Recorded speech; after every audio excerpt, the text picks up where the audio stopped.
necesitamos permiso para volar libres. ¿Escuchas? El pájaro observador.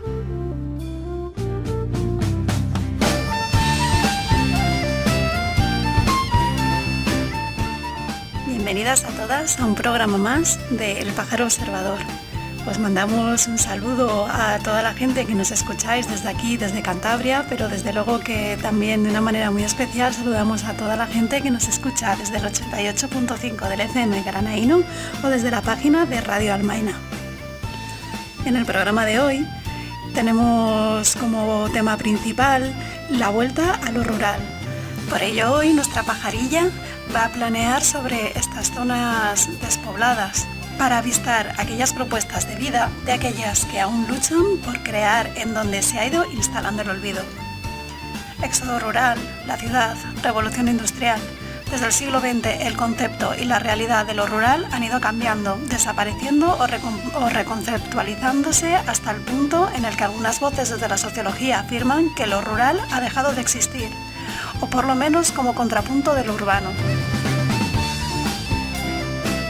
Las poblaciones de lo que hoy llamamos pueblos se han envejecido, han mermado.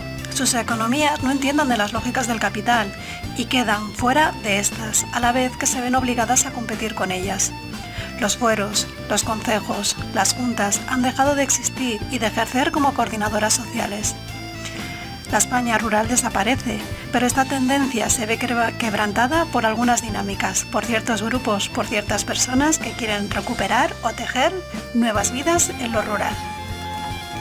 Comenzaremos aquí en Cantabria, donde Fer nos trae una entrevista con María Montesino, una persona que ha decidido vivir en y del campo y ha decidido además hacer esto en una de las zonas de Cantabria que precisamente sufre de despoblación, en la zona de Campo.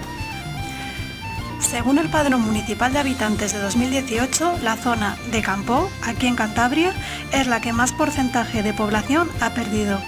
Y además, junto con Nansa y Liébana, es de las zonas cuya población está más envejecida. Nos saldremos de Cantabria y Dani nos traerá a David. David nos va a hablar de las explotaciones de los bosques. No solamente una explotación de producción o industrial, sino qué cosas podemos tener en cuenta a la hora de valorar nuestros bosques. Y ya sí que alzaremos el vuelo para irnos hasta Zamora, donde Esther nos va a presentar otra forma de hacer turismo, de entenderlo y de vivirlo. Y otra vez regresaremos a Cantabria, donde la pajarilla volverá a su nido y hablaremos con Virginia sobre su proyecto, la Mina Colorada, que está en San Vitores, aquí en Cantabria.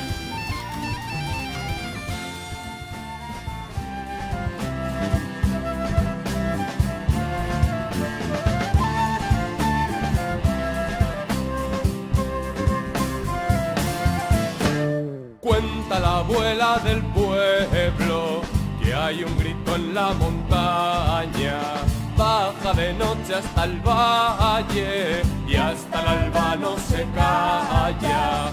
Dicen que llora de pena de ver el valle inundado, es el espíritu vivo del bueno de Simón Pardo. Se suicidó en la mañana, que iban a echarlo de casa. ¿Cómo vivir sin raíces cuando no te queda nada?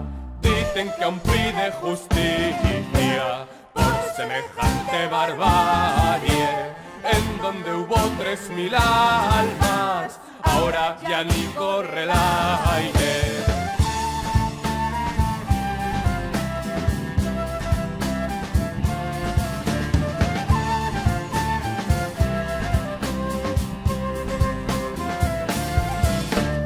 Cuentan de Vicente Alonso, que se enfrentó al policía con su bastón de madera. ¿Cómo olvidar aquel día? Dicen que pocos han vuelto a ver lo que queda ahí arriba. Hay un extraño silencio donde antes había vida. Fue la traición socialista, el 7 de julio aquel año, ejecutada la fuerza por guardia civil a caballo, subidos a los tejados, gritaron que no se iban. Acabas de escuchar un trocito de la canción J para Riaño de Guille Jové, que colabora con Carlos Soto y María Desbordes en este tema que nos trae un poco a la memoria la desaparición del pueblo de Riaño. Este pueblo se transformó en pantano porque tuvo la mala suerte de caer en el Plan Hidrológico Nacional franquista. En 1962 se comenzaron las obras que acabaron con el gobierno del PSOE en 1987. Así, con este ejercicio de memoria, nos vamos a ir ya a la entrevista que nos ha preparado Fer con María.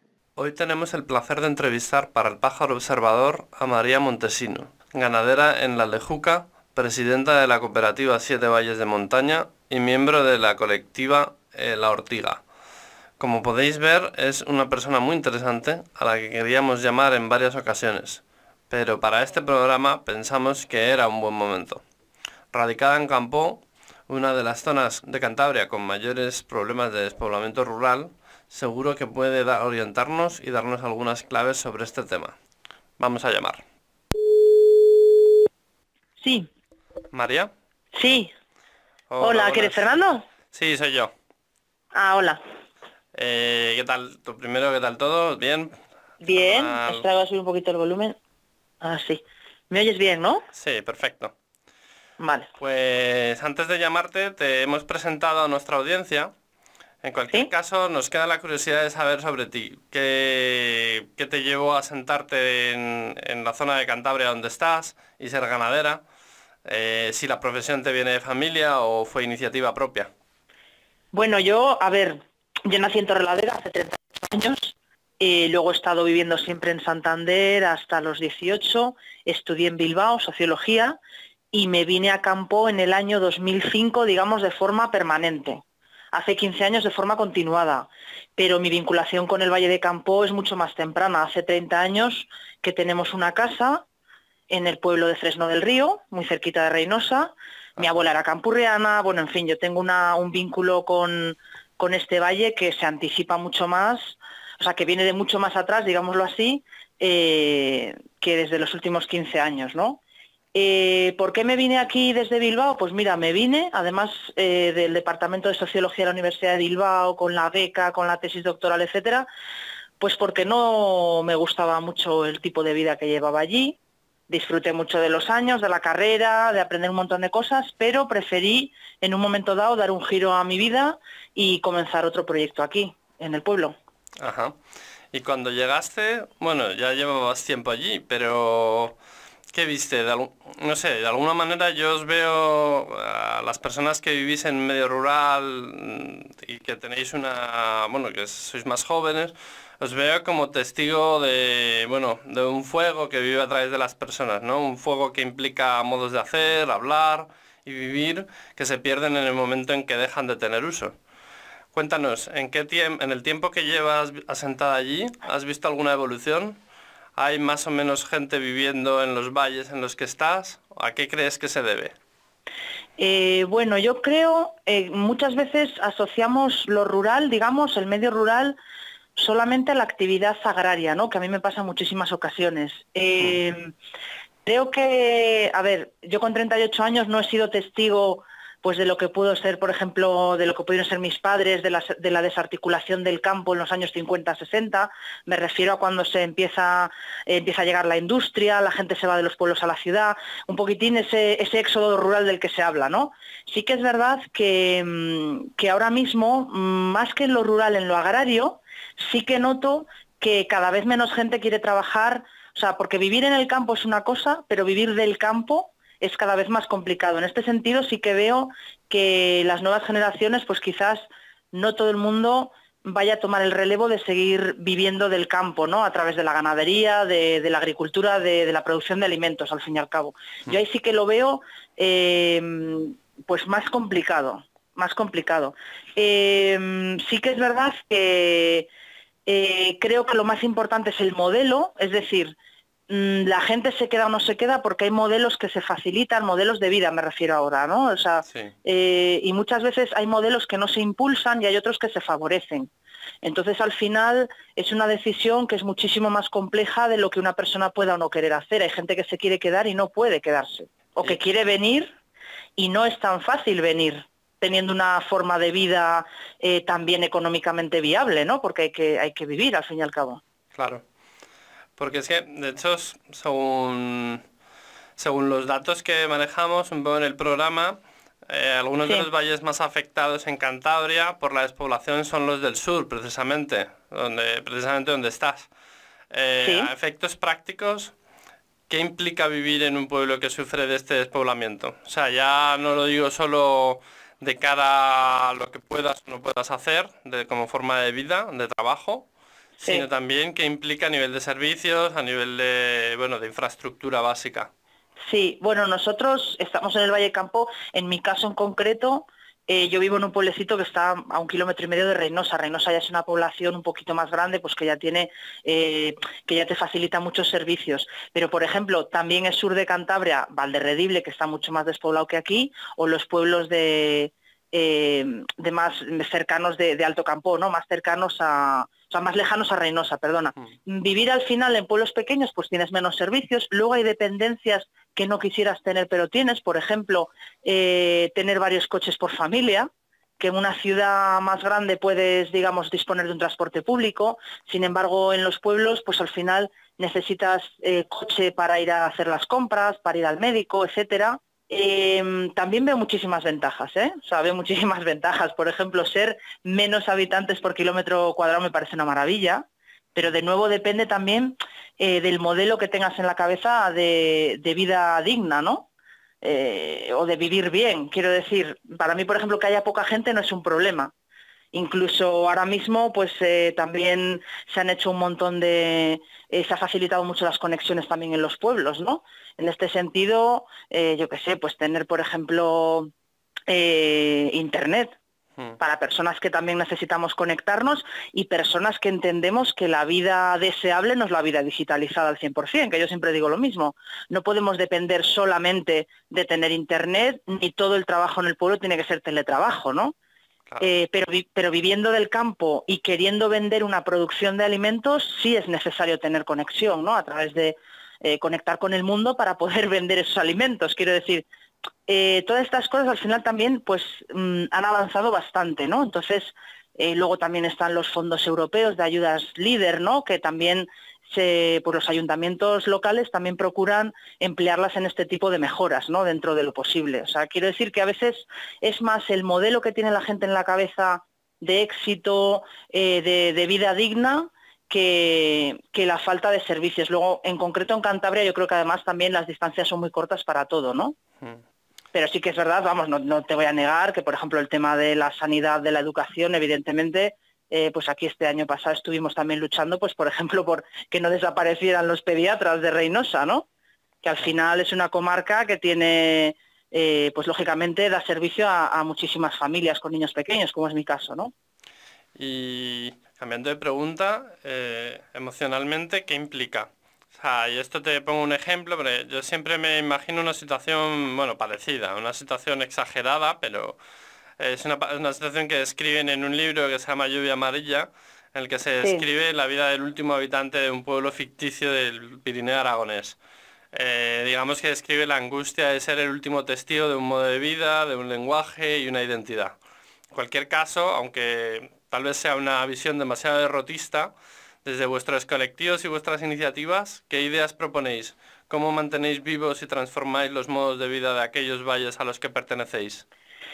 Nosotros, a ver, desde el punto de vista emocional, que me preguntabas al principio, ¿no? Que implica ver muchas veces desaparecer formas de trabajar, por ejemplo, que yo lo veo cada 2 por 3, estás con gente mayor y les preguntas cosas para aprender, oye, pues cómo era el manejo de yo qué sé, de los comunales, de las praderas, en qué época hacíais esto con los animales, cuándo hacíais lo otro con las huertas, etcétera, te da pena. Yo, por ejemplo, en lo que tiene que ver directamente conmigo, mi abuela era campurriana, era de esta zona, entonces hay muchas cosas que vas viendo desaparecer.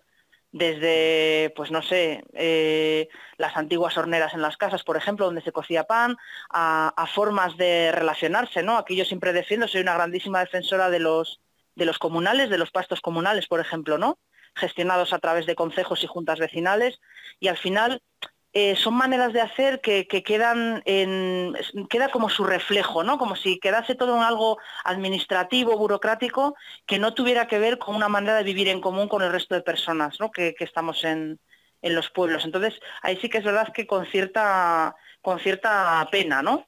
Lo que comentabas después de qué ideas proponemos desde nuestros colectivos, pues con la Ortiga Colectiva, que es una asociación cultural sin ánimo de lucro, llevamos ya 15 años trabajando por proponer también maneras de hacer cultura que no tengan que ser, que no tengan que estar basadas también en esta idea como muy paternalista y muy romántica del pueblo como algo solamente folclórico, por ejemplo, ¿no? Claro. Entonces, desde este sentido, nosotros tenemos una visión ecofeminista, tenemos una visión que defiende muchísimo las redes de apoyo mutuo, que también hemos participado, por ejemplo, y ahora me voy a Siete Valles de Montaña, la cooperativa a la que pertenezco, ¿no? Hemos estado también defendiendo la Red Cántabra de Desarrollo Rural, o sea, maneras de hacer muy distintas, que también son culturales.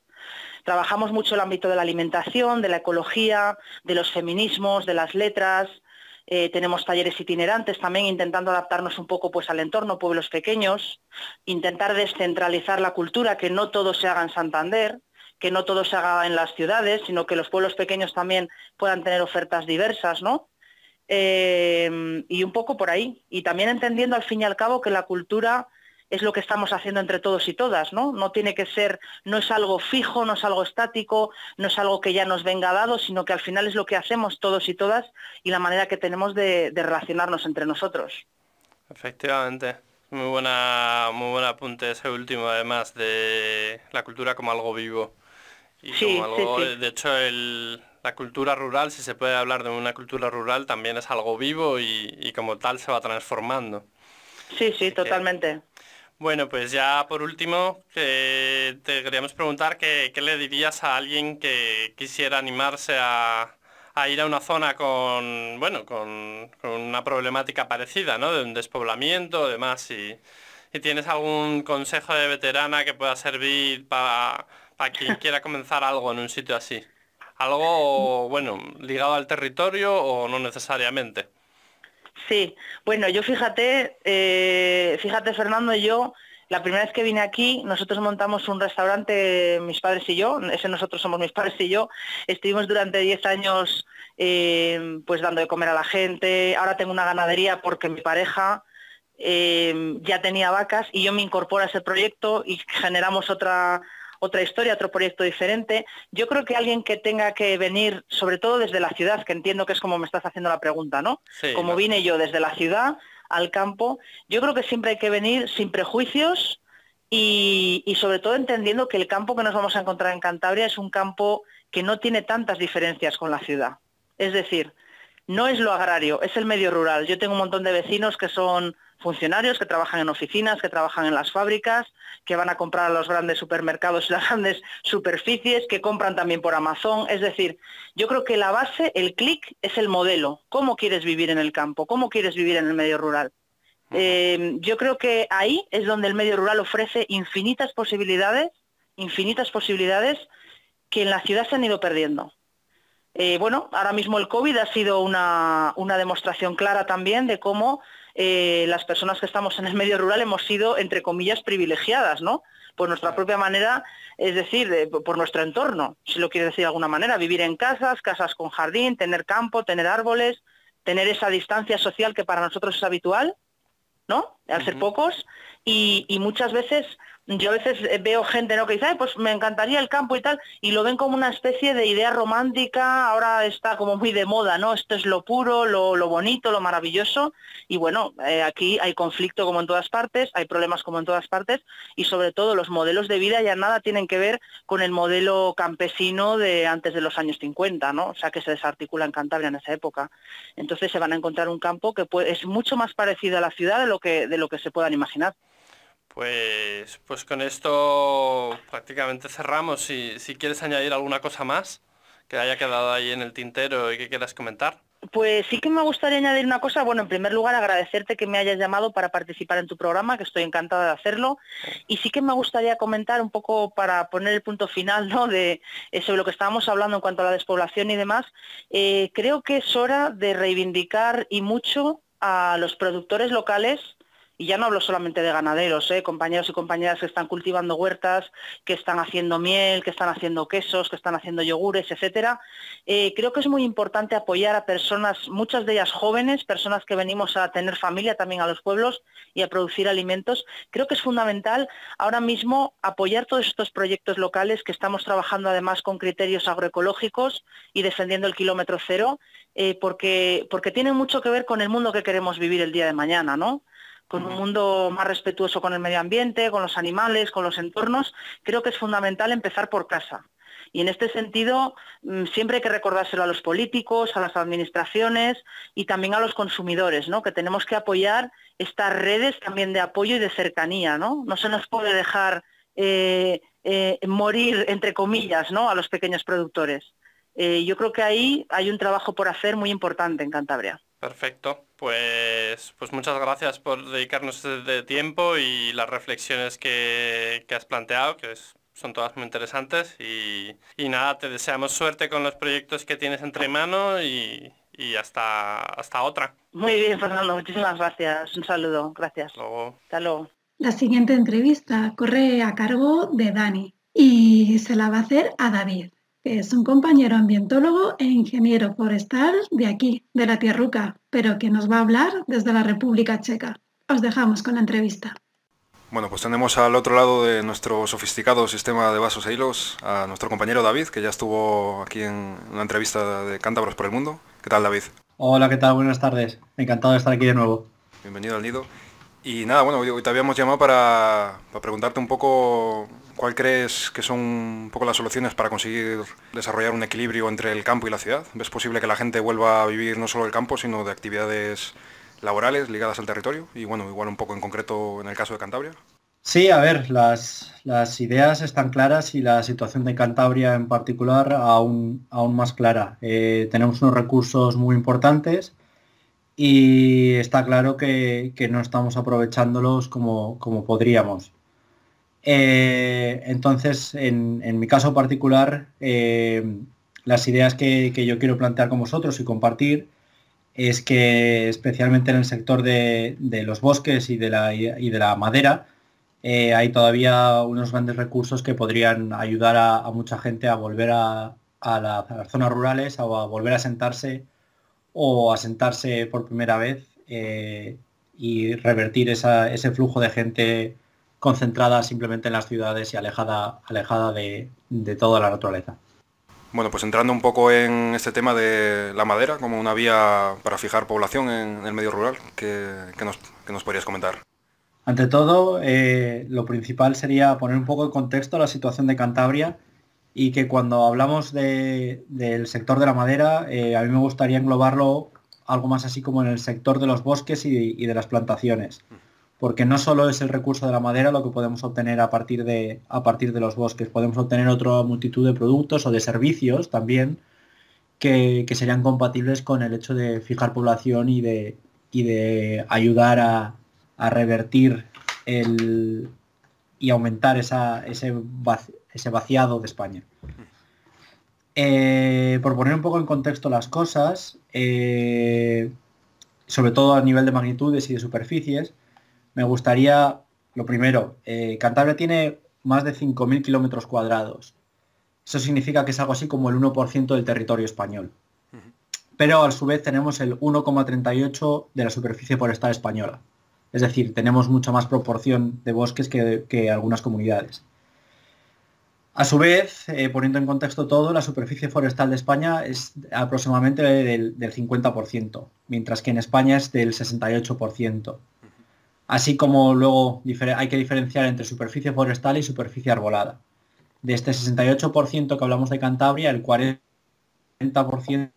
es superficie arbolada, del cual, de ese 40%, el 21% son plantaciones forestales, para poner en contexto y saber diferenciar entre los distintos términos y para no confundir a todo el mundo con los datos.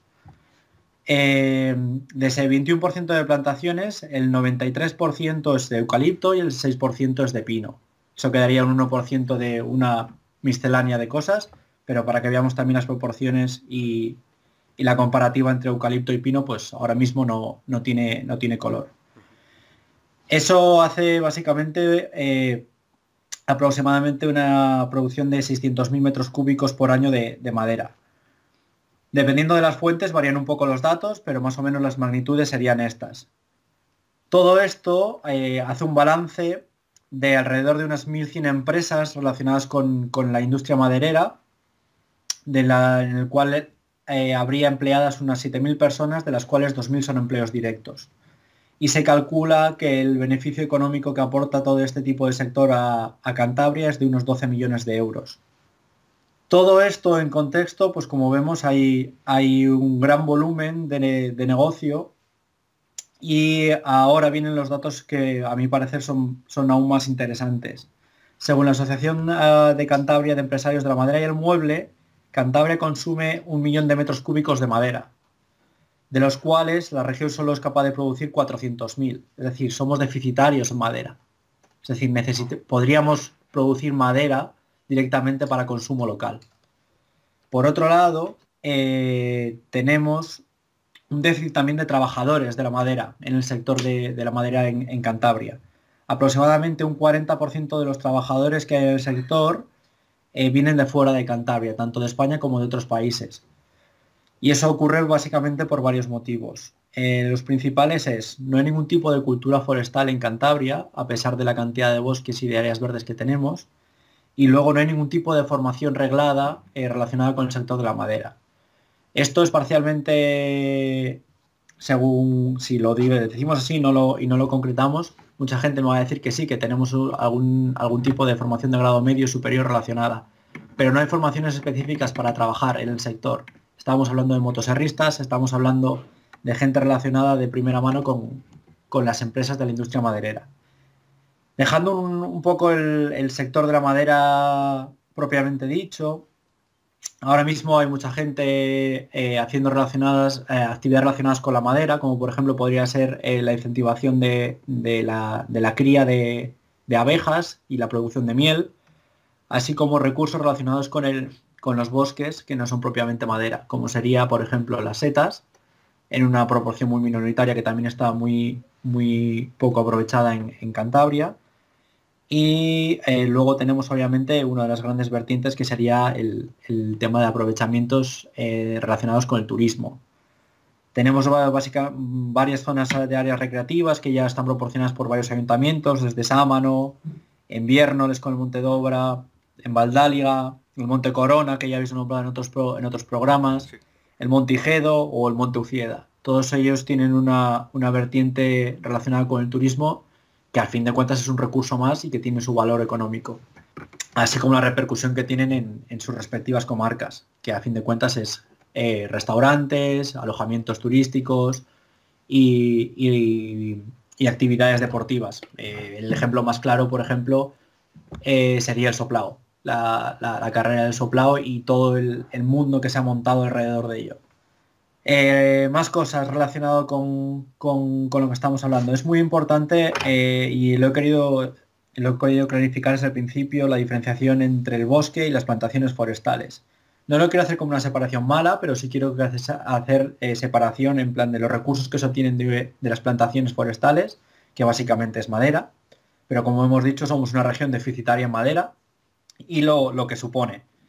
Eso supone, por ejemplo, a bote pronto, hablar de certificaciones forestales, que es otro sector en el que se podría tanto invertir como ser un nicho de trabajo. El tema de las certificaciones, la gente que necesita hacer ese tipo de certificaciones y los procesos que conllevan esas certificaciones, tanto a nivel de asesoramiento forestal como a su vez de preparación de las parcelas forestales o de los terrenos para poder cumplir con estos requerimientos.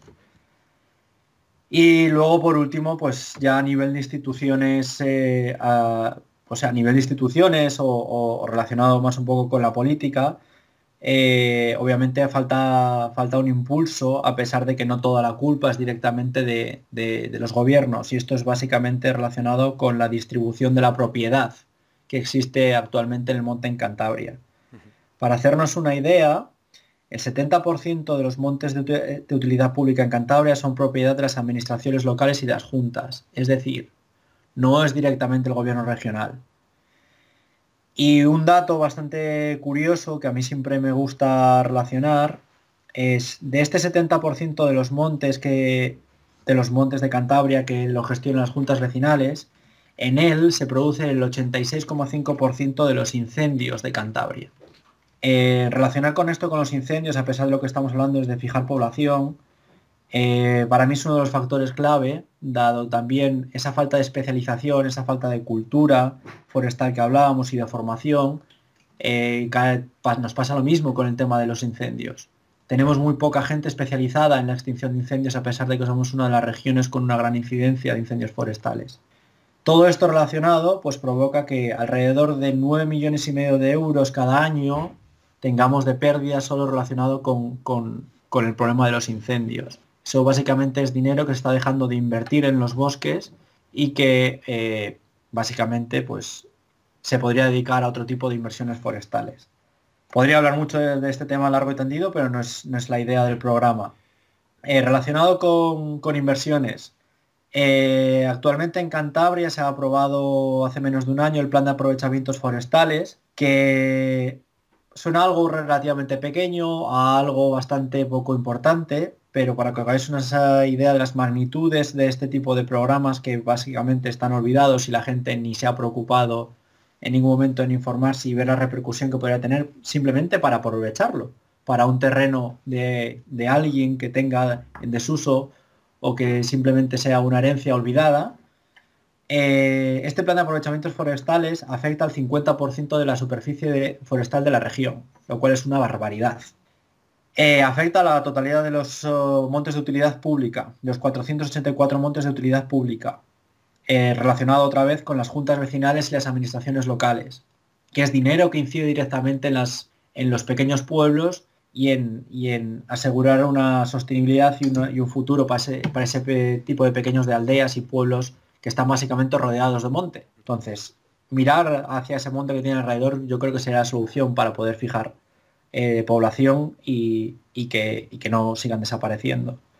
Y relacionado esta vez sí ya a un nivel regional, en su día existió el plan de modernización y reactivación forestal que iba a abarcar el periodo 2014-2020, fue impulsado por el antiguo gobierno del PP y que por una cosa u otra al final tampoco se llevó a cabo.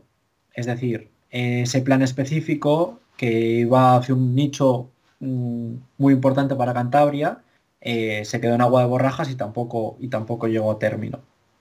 Todos estos datos pues simplemente pues hacen entender un poquitín el problema que existe en Cantabria y el gran potencial que tendría este sector si se dedicara un poco más de atención desde todos lados, tanto desde la población como desde las administraciones de cualquier tipo, desde administraciones tan pequeñas como una junta vecinal hasta el gobierno regional.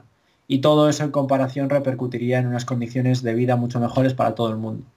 Actualmente, con las plantaciones y los bosques que tenemos en Cantabria, Cantabria es capaz de fijar el 112% de sus emisiones de carbono. Es decir, somos capaces de fijar más carbono del que actualmente producimos como región. Si esto lo lleváramos a aumentar esa superficie de arbolada, aumentar esa superficie forestal que hablábamos antes, ese sumidero de CO2 sería aún mayor. Nos convertiríamos en un sumidero de CO2 muy importante también de cara a nuestra salud y de cara al resto del territorio. Por todo esto, yo siempre he pensado que es un sector tanto deficitario y que a la vez es un sector clave para el poder fijar población dentro del territorio de Cantabria. Sí, pues la verdad que son datos muy interesantes y bueno, sin duda se abren ahí distintos frentes que bueno, yo creo que deberíamos abordar en futuros programas con más calma. Pero bueno, por hoy la verdad que muy interesante todo lo que nos has comentado. Así que muchas gracias, David, por estar otra vez más aquí en El Nido. Y nada, esperamos verte pronto de vuelta, cuando quieras. Nada, encantado siempre de hablar con vosotros. Y nuestra pajarilla ahora sí vuela hasta Zamora, donde sigue hablando con personas del entorno de las ciencias ambientales. Esta vez será con Esther. Y Dani nos trae la entrevista. Conectamos ahora con Zamora para hablar con otra compañera, con Esther, que nos va a hablar sobre el turismo de naturaleza. ¿Qué tal estás, Esther? Hola Dani, buenas tardes. Muy bien, estamos por aquí. Bienvenida al Nido de Distancia. Antes de nada, ¿cómo definirías brevemente el turismo de naturaleza? Bueno, el turismo de naturaleza yo creo que es fácil de definir, es un concepto como muy intuitivo. Básicamente se trata de viajar a enclaves o espacios naturales para realizar actividades que pueden ser desde observar simplemente un paisaje, fotografiar fauna o realizar senderismo. Pero sí que haría hincapié en la diferencia con el turismo sostenible o el ecoturismo. Para mí creo que a veces se define el turismo de naturaleza de forma equivalente a ecoturismo y no siempre se puede calificar como sostenible el turismo de naturaleza. El ecoturismo tiene un componente de responsabilidad con el desarrollo sostenible que no está presente en las actividades turísticas en general ni en todo lo que se considera turismo de naturaleza en particular. Aunque pueda parecer extraño o pueda sonar raro que lo natural y lo sostenible no estén en el mismo paquete. El ecoturista va más allá, tratando de que su visita, sus actividades en el medio natural, hablo de la naturaleza en el medio rural, porque también existe naturaleza en entornos urbanos y periurbanos, que esas actividades contribuyan a conservar el medio ambiente y al desarrollo socioeconómico en las comunidades locales que se visitan. Sin embargo, sí que considero que hay una percepción un poco equivocada de que una actividad turística, solo por el hecho de realizarla en la naturaleza, ya se pueda llamar ecoturismo. No siempre que se hace turismo denominado de naturaleza, estás haciendo un turismo sostenible. De hecho, hay veces que se hacen actividades en la naturaleza que creo que ni siquiera se pueden calificar de turismo, porque si tú viajas a un lugar natural, pero ni siquiera pernoctas en un alojamiento rural de la zona o ni siquiera comes en esa zona, y ya no digamos el comprar algún objeto de artesanía local, por ejemplo, no estás haciendo ni siquiera turismo. Y no lleguemos ya al nivel de visitar un lugar, un enclave natural y dejar lo típico, dejar basura, por ejemplo, en ese lugar. ¿Estás haciendo turismo de naturaleza? Quizás sí, porque estás yendo a la naturaleza, pero no estás siendo sostenible en absoluto. Y tampoco estás haciendo ecoturismo, porque el ecoturismo implica una contribución al desarrollo comunitario que no estás haciendo, ni económica ni ambientalmente. En esa línea de estos dos conceptos que comentas, ¿crees que para los habitantes de las zonas rurales, crees que ellos quieren basar su desarrollo en este turismo de naturaleza o ecoturismo?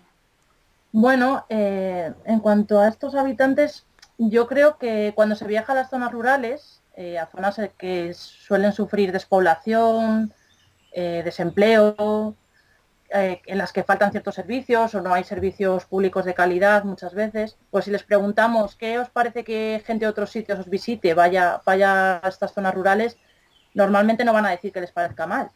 Pero es fácil que no lo vean con tan buenos ojos si los visitantes no dejan en buen estado el entorno, o si a lo mejor haciendo una ruta de senderismo no cierran al pasar las portillas de los cierres para el ganado. Si en cambio los turistas se comportan de forma cívica, duermen en una casa rural del pueblo, si compran artesanía típica, probablemente no solo no les importará que se desarrolle el turismo en su localidad o en su comarca, sino que además estarán contentos y ellos mismos podrán llegar a tener iniciativas o a desarrollar actividades que ofrezcan servicios a los visitantes.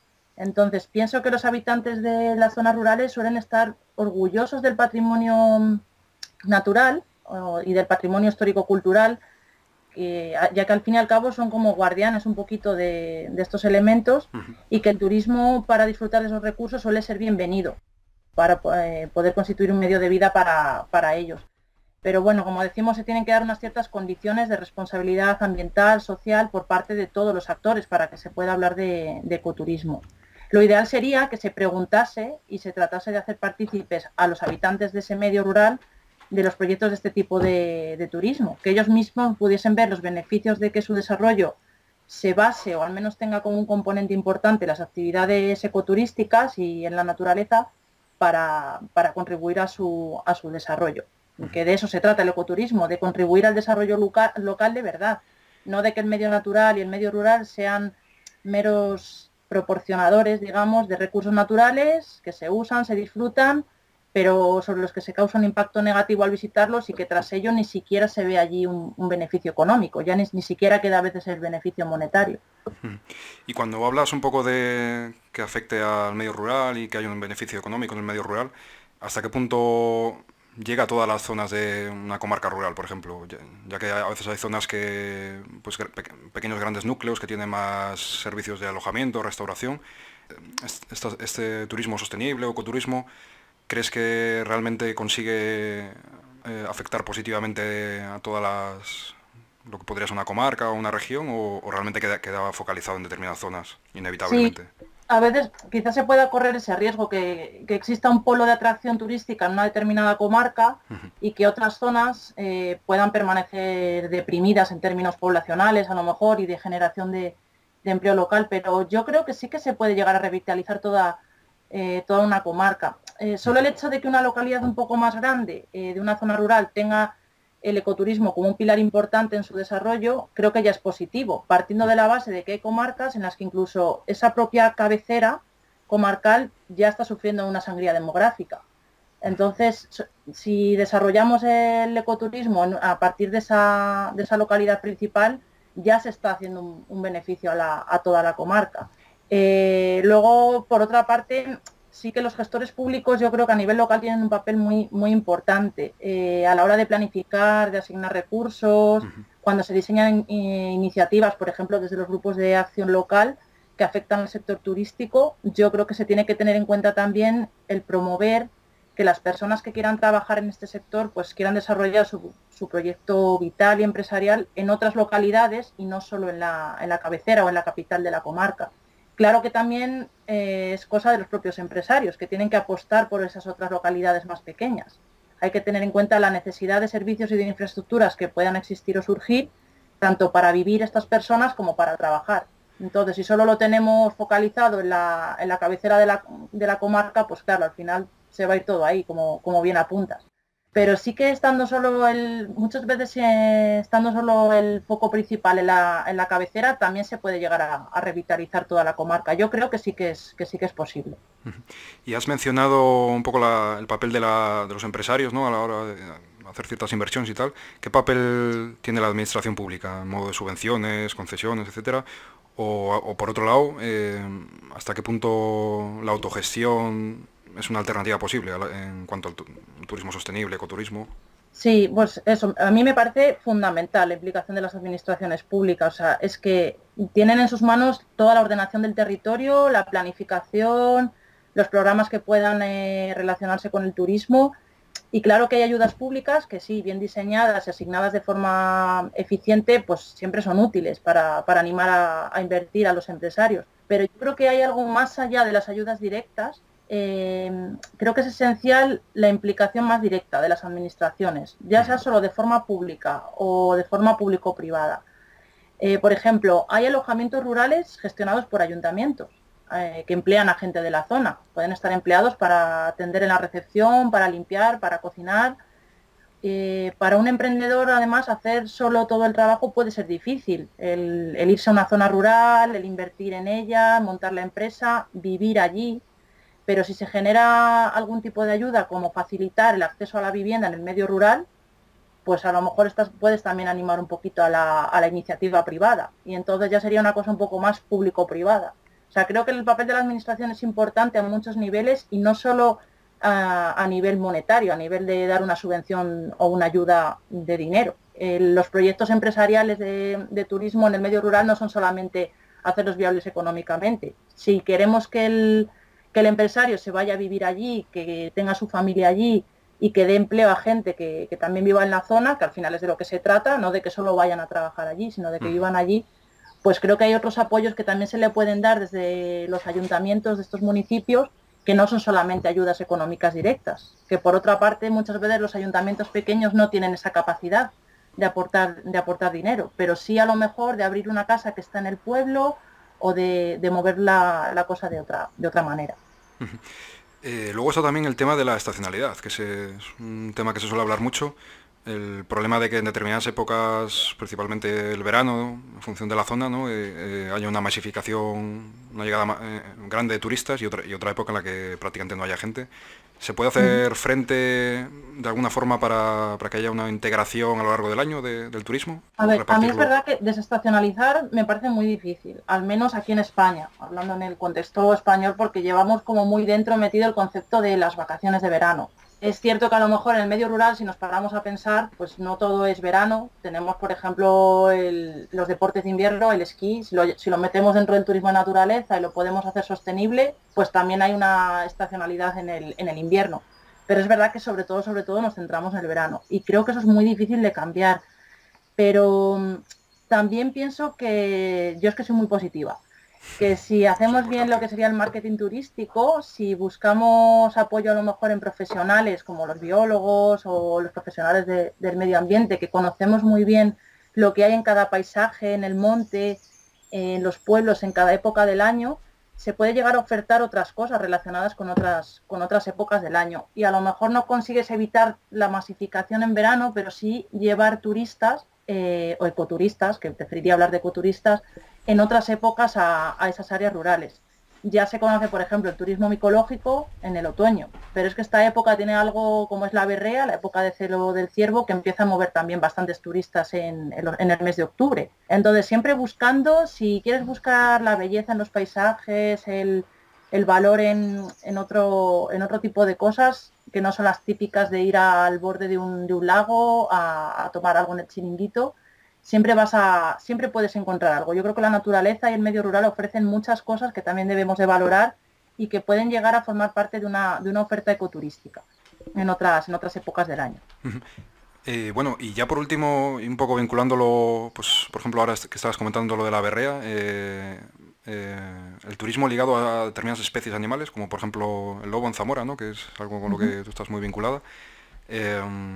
Cuando se plantea ese tipo de turismo, ¿crees que es sostenible realizar ecoturismo, el concepto que nos has comentado, si la gente que vaya a realizarlo pues usa vehículos particulares para llegar a ciertas zonas, ¿no? Donde está la fauna y a la que le pueden causar ciertas molestias? ¿De qué forma se puede vincular ecoturismo de naturaleza con ciertos animales sin molestarles o sin afectar a sus ritmos naturales? Bueno, por una parte vería el tema del transporte para hacer que ese turismo sea sostenible, que creo que es una cosa también bastante difícil, más difícil a lo mejor incluso que el tema de la desestacionalización del que hablábamos antes, porque tenemos que pensar que hay muchos turistas internacionales que vienen a observar precisamente fauna salvaje, sobre todo el lobo, en zonas rurales que claro, van a tener que viajar en avión. Entonces eso ya sería otro tema.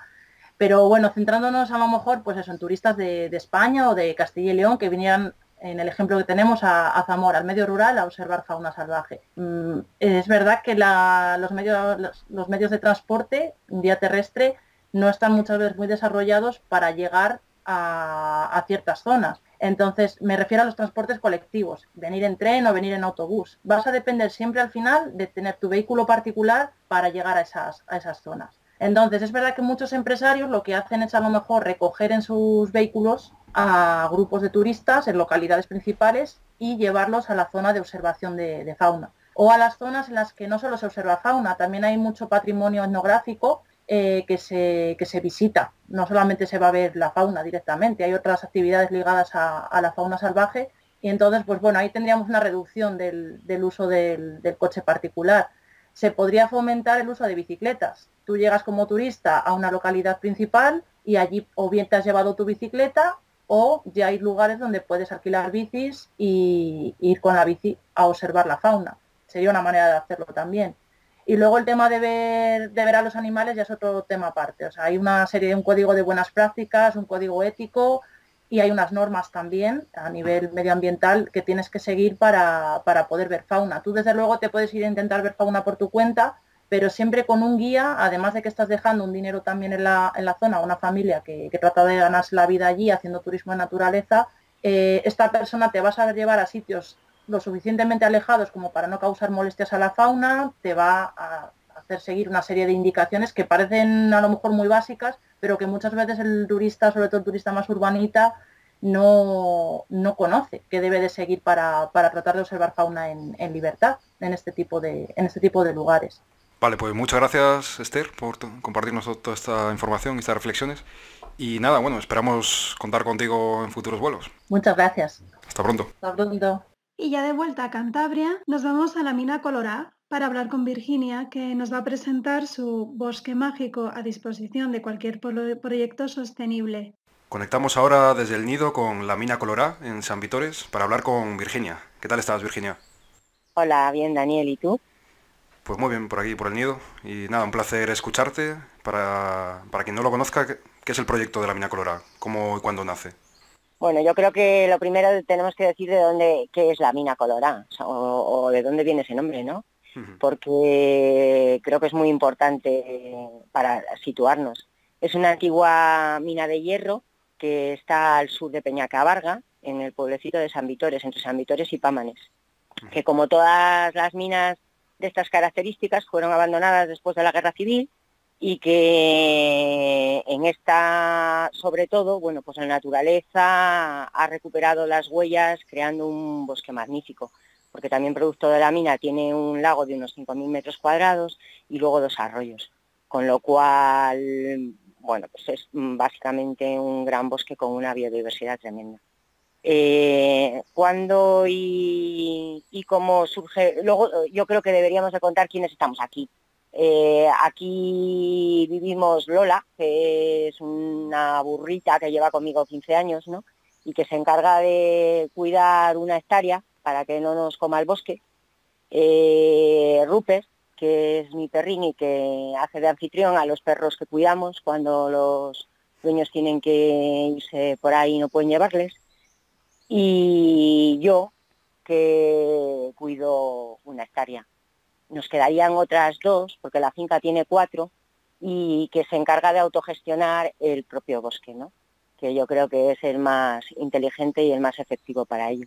¿Cuándo surge el proyecto como la mina Colorá? Bueno, pues hace dos años, yo creo que es como una reflexión de más de medio siglo de vida, Daniel, en el que, bueno, anteriormente había trabajado en aulas de educación ambiental, predica sobre lo que es la sostenibilidad y bueno, pues en el que pienso que tengo que intentar que mi vida con esta gran suerte de finca pues sea sostenible. ¿Cómo? Pues en ese momento piensas, si salgo a trabajar fuera para cuidar esto tiene que venir otra persona. Todas las cosas que son bonitas empiezan a resultar problemas, porque bueno, pues Lola puede decidir no estar en su sitio o mil y un inconvenientes o cosas que van surgiendo. Con lo cual, bueno, pues decido que tengo que intentar que mi trabajo, que mi complemento de ingresos los tengo que sacar aquí, trabajando y viviendo en la mina Colorá. En el programa de hoy estamos hablando de distintas alternativas que pueden fomentar el repoblamiento del medio rural.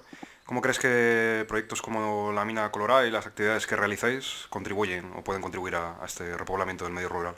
Bueno, pues yo te cuento un poco qué es lo que hacemos en la mina Colorá y entonces yo creo que eso da un poco la respuesta a lo que me preguntas. A mí dentro de la finca tenemos una huerta que cultivamos por supuesto en ecológico, tenemos huevos, tenemos conejos, con lo cual la comida a base de ese policultivo elaboramos cosas cuando hay excesos, la tenemos solventada, nos da la leña, con lo cual el calor también lo tenemos arreglado y la vivienda.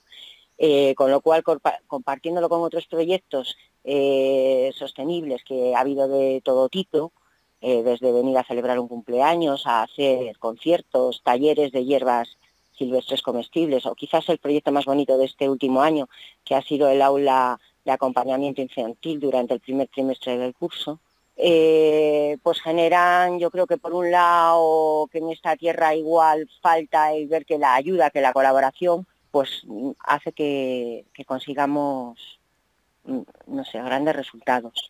Que es muy importante, yo creo, el que no nos centremos en una sola actividad, sino que no estén todos los cestos en la misma cesta, para que si una cosa por lo que sea un año no funciona, pues no nos quedemos totalmente colgados, las otras nos ayuden al día a día. y las sinergias que esto puede ocasionar a un medio largo plazo, ¿no? Si esto crece, si esto da posibilidades, si yo no tengo, por ejemplo, corderos, si alguien quiere comer un cordero rico, pues yo sé la gente del pueblo que tiene ese cordero, ¿no? Y de esa manera pues salimos todos beneficiados. Bueno, y por último, para las personas que nos puedan estar escuchando y se animen a acercarse a implicarse en la mina colorada, en proyectos similares, o incluso a crear algo nuevo con un poco la misma filosofía que nos estás comentando, ¿qué mensaje les mandarías? Pues yo les mandaría que el mensaje más importante es que no vivamos para trabajar, sino que el trabajo nos ayude a vivir, que lo que queremos hacer podemos hacerlo y que la naturaleza evidentemente ayuda muchísimo. Yo creo que soy totalmente feliz, que además de lo que hemos estado comentando, pues me ahorro el gimnasio, me ahorro la enciclopedia porque la naturaleza es nuestra mejor maestra. Y bueno, pues veo que después de 2 años lo que es un proyecto no se convierte en una realidad. Pues muchas gracias, Virginia, y nada, estamos en contacto para futuros programas. Vale, un beso, Daniel, gracias a vosotros. Hasta pronto. Hasta pronto.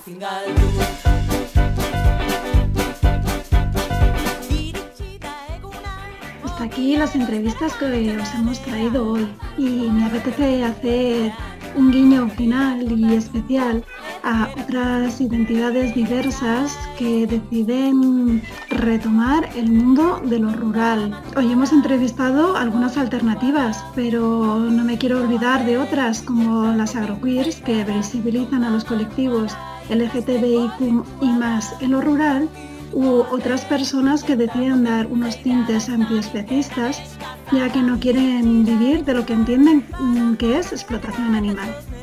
Esta pajarraca no quiere despedirse sin hacernos eco de algo que está retumbando por todo el mundo. Se tambalea Estados Unidos y el eco se mueve alrededor del mundo por la muerte de George Floyd. No es el único que muere a manos de estados, a manos de represión y a manos de políticas racistas. Queremos recordar a Mamed Mayan, que el 15 de abril de 2018 moría de un infarto por ser perseguido por la policía. Tampoco nos olvidamos de la matanza de Tarajal, el 6 de febrero de 2014, en la que un número incalculable de personas murieron a manos de la Guardia Civil intentando llegar a las costas europeas. Y por supuesto, aunque ya ha pasado en el tiempo, no nos olvidamos de Lucrecia Pérez Matos, que murió el 13 de noviembre de 1992 a manos de un guardia civil nazi que salió a dar una lección a los negros con su cuadrilla de nazis. Por todo esto, el pájaro observador, siempre antirracista y antifascista, quiere recordar hoy y siempre estos nombres. Y con esto nos despedimos hasta el próximo programa, donde volveremos a volar por un ratito sintiéndonos libres. Nos vemos en el nido del pájaro observador. Quería que lo hagamos un minuto de silencio a todos aquellos que han muerto ahí, por favor.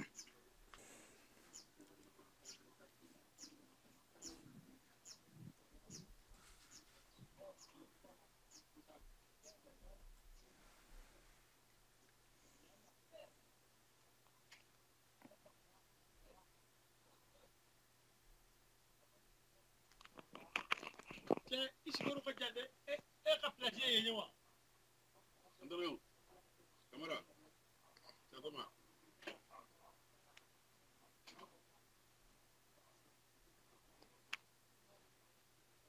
¿qué pasa? Ya no.